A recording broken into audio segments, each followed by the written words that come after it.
Coba bayangkan jika kalian punya pacar yang sangat dicintai, namun ternyata pacar kalian itu sesama jenis. Kisah ini terjadi pada tahun 2015 dan menimpa seorang remaja berumur 18 tahun dari Jombang. Kesal, geram, dan kecewa, itulah yang dirasakannya. Hingga akhirnya dia pun nekat menghabisi nyawa pacar palsunya itu. Bagaimana kejadian sebenarnya tentang kasus ini? Langsung saja, ini dia kisah dan kasusnya.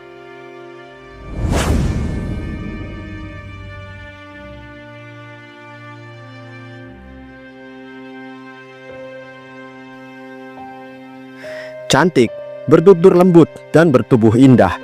Begitulah yang dilihat orang-orang terhadap sosok Muhammad Afifuddin Amirullah, laki-laki berusia 17 tahun yang memang kerap berdandan feminim, tidak seperti kebanyakan laki-laki pada umumnya. Selain itu, kepribadiannya pun sudah menyerupai seorang wanita. Dia gemulai dan pandai merias wajah, bahkan terlihat seperti wanita tulen pada umumnya. Saking cantiknya, Afifuddin juga bekerja sampingan sebagai seorang model. Afifuddin sendiri merupakan putra dari pasangan Mutmainah dan juga Ahmad yang tinggal di Dusun Kauman, Kabupaten Jombang. Di tahun itu, Afifuddin masih berstatus pelajar kelas 10 di SMK Negeri 1 Jombang. Dia mengambil jurusan perhotelan, dan di sekolahnya, Afifuddin ini dikenal baik dan mudah bergaul. Karena hal itulah, Afifuddin memiliki banyak teman di sekolahnya, ditambah sifatnya yang feminim, membuat dia lebih dekat dan akrab dengan banyak wanita. Karena kedekatannya yang begitu akrab dengan teman-teman wanita, disinyalir membuat Afifuddin semakin merasa nyaman dengan sisi feminimnya. Perlahan-lahan, Afifuddin merasa bukan hanya seperti wanita dalam penampilannya saja. Dia mulai merasa bahwa dia adalah wanita seutuhnya. Lebih jauh dari itu, muncul juga keinginan di dalam hati Afifuddin untuk memiliki seorang pacar laki-laki. Hingga kemudian secara diam-diam, Afifuddin mulai mencari sosok laki-laki yang bisa untuk dijadikan pacarnya. Pada suatu hari, Afifuddin berkenalan dengan seorang laki-laki lewat aplikasi BlackBerry Messengers. Namanya Muhammad Rashid yang berusia 18 tahun. Rashid yang berasal dari Dusun Cangkring ini bisa dibilang punya kehidupan yang cukup berat. Saat itu, dia sudah putus sekolah dan sehari-harinya hanya nongkrong bersama teman-temannya sebagai seorang pengangguran. Layaknya remaja pada umumnya yang mulai mengenal rasa suka dan ingin menjalin hubungan, Rashid pun punya keinginan untuk dekat dengan lawan jenis. Sampai pada akhirnya, dia pun berkenalan dengan Afifuddin lewat aplikasi BlackBerry Messengers. Seiring berjalannya waktu, hubungan mereka pun semakin dekat. Bahkan sebulan setelah berkenalan, mereka sudah menjalin hubungan sebagai sepasang kekasih. Pasangan ini juga kerap bertemu untuk menghabiskan waktu bersama. Rashid seolah menjadi laki-laki yang beruntung karena punya pacar yang cantik dan tutur katanya lembut. Namun saat itu, Rashid tidak mengetahui bahwa pacarnya ternyata seorang laki-laki juga. Rashid sendiri adalah laki-laki tulen yang tidak sama sekali berpikiran ingin menjadi sosok yang menyimpang. Afifuddin benar-benar membohongi Rashid. Di depan Rashid, dia selalu berpenampilan layaknya perempuan, bahkan menggunakan kerudung. Kepada Rashid, Afifuddin mengaku bahwa namanya adalah Afifah. Saking lihainya Afifuddin menyembunyikan identitas aslinya, membuat Rashid tidak pernah menyadari bahwa ternyata pacarnya itu adalah laki-laki. Sampai suatu ketika, Rashid yang memperkenalkan pacarnya malah ditertawakan dan jadi bahan ejekan dari teman-temannya. Teman-temannya ternyata sudah mengetahui bahwa pacar Rashid adalah seorang perempuan jadi-jadian. Teman-teman Rashid mengejek dia sebagai penyuka sesama jenis. Mendapati fakta tersebut, Rashid merasa sangat kecewa karena telah dibohongi oleh seseorang yang terlanjur dia sayang. Rashid yang baru mengetahui kalau selama ini dia berpacaran dengan sesama jenis, merasa malu dan jijik serta merasa terhina. Rashid pun tiba-tiba ingin segera bertemu dengan Afifuddin. Rashid ingin memastikan dengan apa yang dikatakan teman-temannya itu apakah benar atau tidak.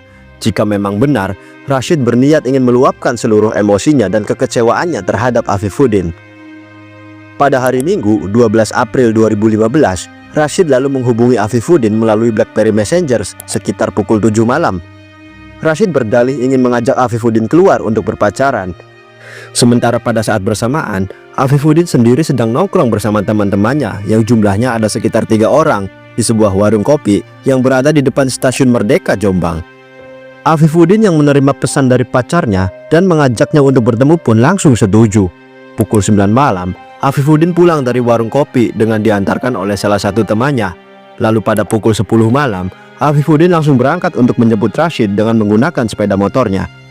Afifuddin sempat berpamitan kepada kedua orang tuanya dengan dalih ingin bertemu dengan temannya pada malam itu. Singkat cerita, setelah menempuh perjalanan, Afifuddin akhirnya tiba di dekat rumah Rashid. Tidak lama kemudian, Rashid pun keluar dari rumahnya dan menghampiri Afifuddin. Keduanya lalu naik motor berboncengan menyusuri jalan malam yang sunyi di sekitar Kecamatan Tampelang dan juga Kecamatan Megalu. Hingga akhirnya mereka sampai di sebuah tempat sepi di sekitaran jembatan di Dusun Sumberwinong, Desa Banjardowo, Kecamatan Jombang. Saat itu, waktu sudah menunjukkan dini hari. Di lokasi sunyi itu, hanya ada mereka berdua. Rashid sedari tadi menyembunyikan emosinya sambil memperhatikan Afifuddin untuk mengetahui kebenaran soal identitas pacarnya tersebut. Dia mencari tanda-tanda fisik untuk memastikan identitas pacarnya yang dia curigai ini. Semakin diperhatikan, semakin kuat pula kecurigaannya. Di saat itu juga, Rashid menyentuh bagian tubuh Afifuddin bukan karena ingin bermesraan, tapi ingin memastikan kebenaran soal identitas pacarnya itu.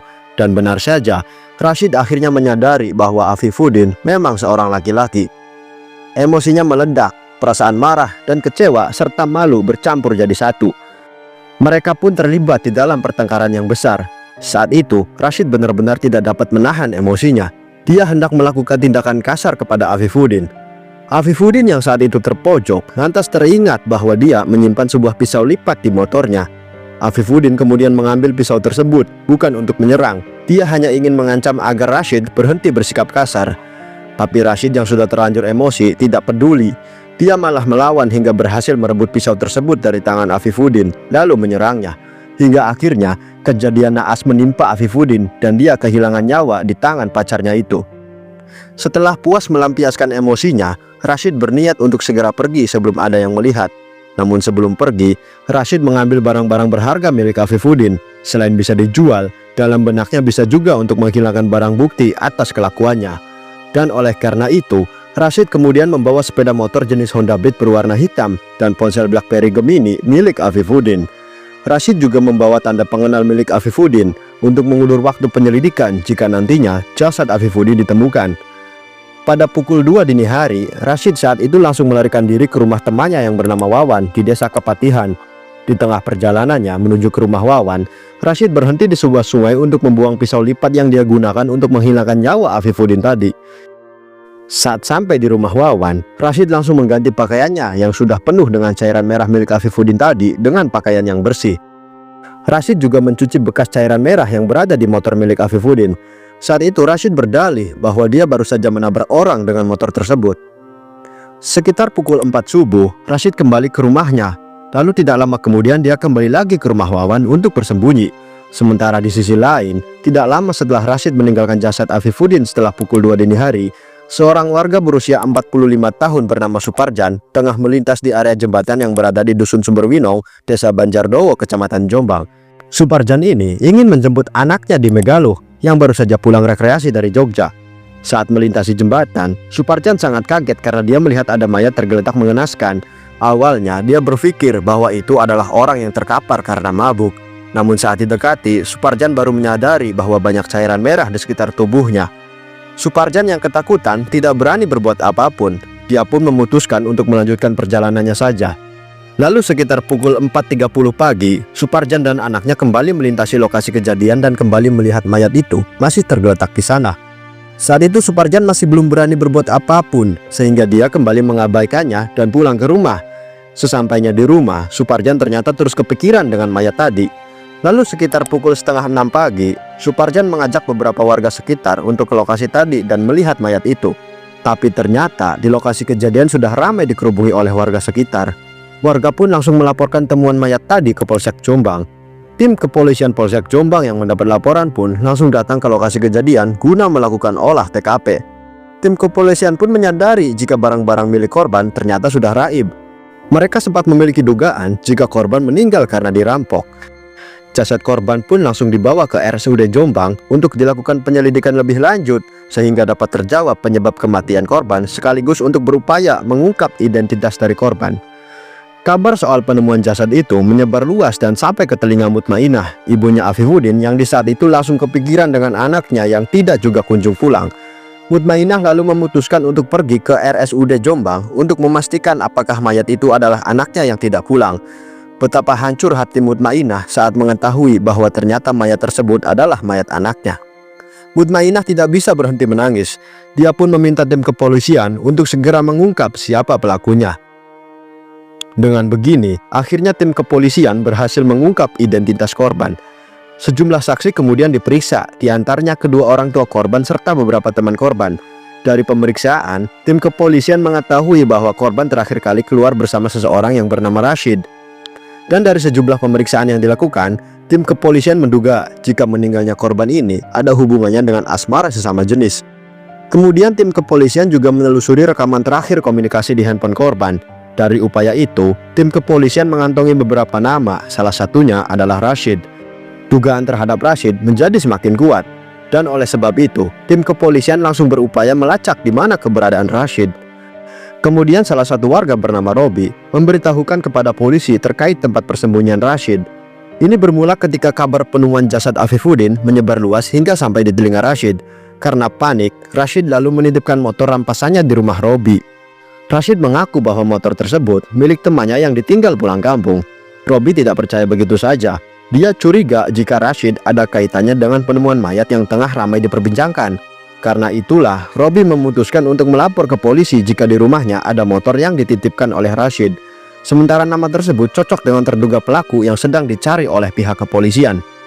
Pihak keluarga mengkonfirmasi bahwa motor tersebut memang benar milik Afifuddin.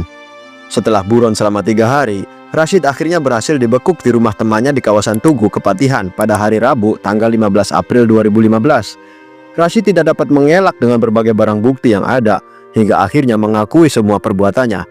Dia mengaku bahwa aksi kejinya dilakukan menggunakan pisau lipat milik korban. Dia mengatakan kalau dia melakukan semua itu karena merasa dibohongi oleh korban yang ternyata adalah laki-laki. Kini, akibat dari perbuatannya, Rashid harus mendekam di penjara guna menebus semua kesalahannya. Sementara itu, jenazah Afifuddin langsung dipulangkan untuk dimakamkan secara layak. Kesedihan mendalam tentunya dialami oleh keluarga Afifuddin. Begitupun teman-temannya yang merasa kehilangan atas kepergiannya. Meski sejumlah fakta mengejutkan soal kehidupan pribadi terungkap, namun sosoknya tetap dikenang sebagai anak yang baik. Menurut Mutmainah, dia sudah lama mengetahui sisi feminim anaknya. Mutmainah juga mengungkapkan sudah sering menegur soal anaknya yang kerap memakai riasan. Namun anaknya tersebut beralasan bahwa tanpa riasan akan sulit baginya untuk menjadi model. Meskipun begitu, dalam kondisi apapun, seorang ibu tetap menyayangi anaknya tanpa batas. Mutmainah tentu tidak terima jika anaknya diberlakukan dengan begitu keji sampai kehilangan nyawa. Tapi harapan keluarga korban agar pelaku bisa dihukum seberat-beratnya itu harus sirna. Karena Pengadilan Negeri Jombang hanya menjatuhkan vonis 12 tahun penjara kepada sang pelaku. Dan atas keputusan tersebut, tentunya keluarga korban diliputi kekecewaan yang sangat mendalam. Mutmainah tidak kuasa menahan emosinya. Dia keluar dari ruang sidang, menangis dan berteriak histeris, menyuarakan ketidakpuasannya terhadap putusan pengadilan. Mutmainah dan didampingi beberapa anggota keluarga lalu membentangkan poster dan spanduk yang berisikan tuntutan kepada majelis hakim sambil berteriak lantang di halaman gedung Pengadilan Negeri Jombang dengan bertuliskan, "Saya tidak terima kalau dia hanya divonis 12 tahun penjara. Hutang nyawa harus dibayar dengan nyawa." Teriakan histeris Mutmainah bukan sekedar luapan emosi sesaat. Ini adalah jeritan pilu seorang ibu yang merasa gagal memperjuangkan keadilan terhadap anaknya. Jadi itu dia kisah dari Afifuddin, seorang laki-laki yang berpenampilan feminim yang kehilangan nyawa di tangan pacarnya sendiri karena merasa ditipu atas gender asli dari Afifuddin. Apa pelajaran yang bisa kita ambil dari kisah ini? Mari diskusi di komentar. Dan sampai ketemu di kisah dan kasus lainnya.